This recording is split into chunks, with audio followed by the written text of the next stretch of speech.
信女女王使誠心求簽，求車公大元帥俾一支好簽我，保佑弟子全家平安。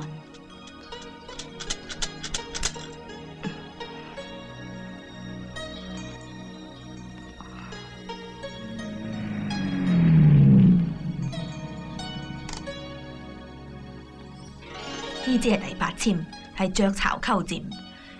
雀有巢而被鳩所佔，兩家都不舒暢。山有蟲而被竹藤纏繞，等於做事綁手綁腳，亦即係依附於人之家。女老太，你想問咩呢？我都幾10歲啦，梗係問家宅啦。支簽點講？女老太，呢支呢就係下簽嚟嘅，就冇咁好啦。不過簽呢就只係一種啟示嚟嘅啫。總言之，你呢凡事都要小心啲，樣樣嘢都要忍耐下，千祈呢就唔好強出頭啦。多積行善，咁就會逢凶化吉噶啦。支簽叫做雀巢鳩佔喎，計我話係指嗰個阿蘭就真啦。佢兩母呢係精狐狸精啊！阿彩，我講過好多次噶啦。咁樣講嘢會俾人話我呢個做大婆嘅刻薄專橫噶。好彩我彩田從來都未諗過嫁人啫。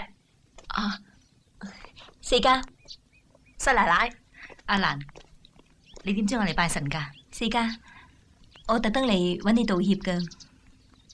道歉？道咩歉啊？我今朝執小麗房發現嘅，專登第一時間攞翻俾你，我會好好教訓佢噶啦。哎呀，奶奶啊，呢啲今年咪你嘅，搞到做賊啊！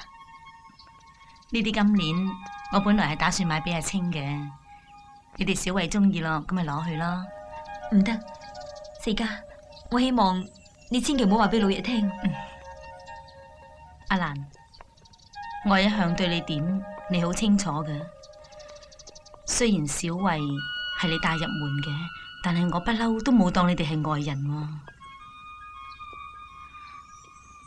我只係唔明白，我哋呂家乜嘢都有，點解佢仲要去做賊，而且一次又一次咁偷嘢呢？四家，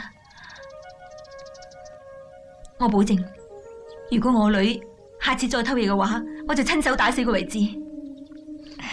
算啦，算啦。